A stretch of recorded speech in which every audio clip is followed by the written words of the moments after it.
This chart tracks the price of a single ounce of gold over the last 80 years. At the beginning, it flatlines at exactly $35.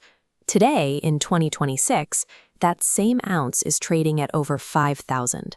That $35 number was agreed upon over 3 weeks in July of 1944, when 730 delegates checked into the Mount Washington Hotel in the mountains of New Hampshire to build the modern global economy. The plan to organize that post-war economy started 3 years earlier.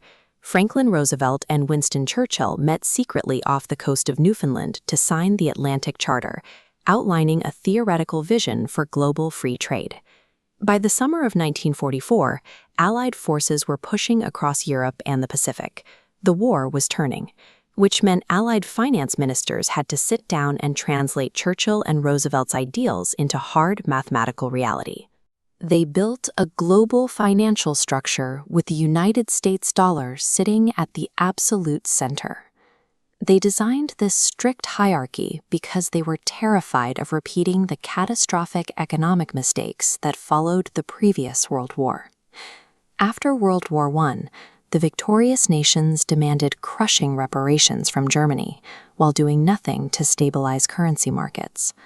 Global trade collapsed by more than half as countries rapidly devalued their own money to cheapen exports, triggering a spiral of retaliatory devaluations from their neighbors. To cover its war debts, the German government printed money until the currency collapsed. By late 1923, prices were doubling every few days. People demanded payment twice a day because their wages lost meaningful purchasing power by lunchtime. That unmitigated economic chaos created fertile ground for extremism. Mass unemployment and the total wipeout of personal savings provided the major ingredients for the rise of fascism across Europe. The men designing the post-war order had lived through that collapse. They arrived at Bretton Woods determined to construct a financial system mathematically rigid enough to structurally prevent that specific type of disaster from ever happening again.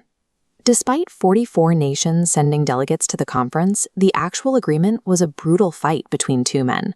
Everyone else in the building was essentially watching from the sidelines. Representing a financially exhausted British Empire was John Maynard Keynes. He proposed a supranational currency called the Bancor. It belonged to no single country, designed to force both surplus and deficit nations to balance their trade, preventing any one nation from accumulating dangerous dominance. In the other corner was Harry Dexter White, a senior official at the U.S. Treasury. He brought a blunt counter-strategy. The U.S. dollar would become the central reserve currency, and every other currency on Earth would peg directly to it.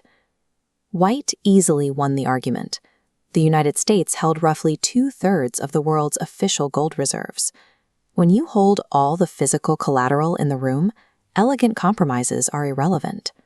Keynes fought the proposal for the full 3 weeks. Suffering from a severe heart condition, the physical strain of the negotiations caused him to collapse during an intense session.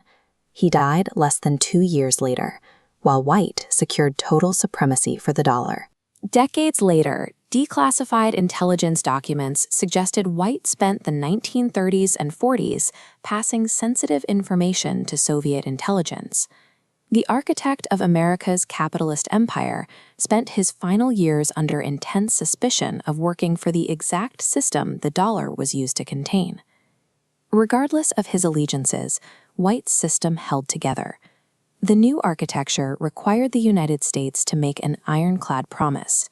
Every single paper dollar circulating in foreign central banks could, on demand, be exchanged for physical gold at exactly $35 an ounce.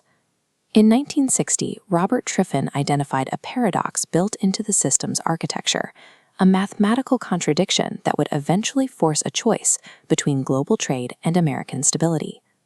Looking at this diagram, you can see the dilemma. To supply the world with enough currency for global trade, America had to print excess dollars. But every new dollar printed mathematically outstripped the actual physical gold sitting in Fort Knox. The strain became highly visible in the 1960s. French President Charles de Gaulle actively distrusted American financial dominance. He began converting massive portions of France's dollar reserves into physical gold and loaded it onto ships to send back across the Atlantic. Other nations did the math themselves. By the start of the 1970s, the volume of U.S. currency circulating globally vastly eclipsed the remaining physical gold reserves. The United States Treasury faced a complete default if its creditors demanded payment at once. On August 15, 1971, President Richard Nixon went on national television to announce he was suspending the dollar's conversion into gold, an act that permanently severed the link between paper and metal. The gold window never reopened. The global economy shifted to a system where money was backed solely by a government's word rather than physical, redeemable collateral. This chart compares two separate eras of gold pricing.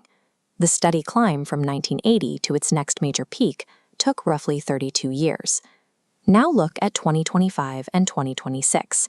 Gold required barely 15 months to violently smash through to new all-time highs. That massive acceleration isn't coming from retail investors. It is driven by central banks outside the traditional Western financial system. In 2025, global central banks purchased over 1,000 tons of gold for the third consecutive year.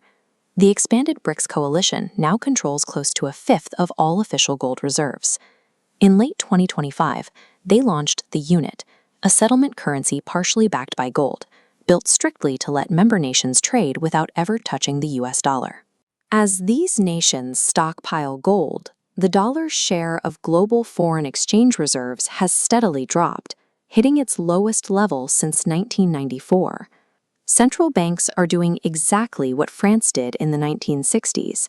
They are running the math and realizing that holding another government's currency requires a level of trust they are no longer willing to extend. Physical gold doesn't depend on any foreign treasury solvency.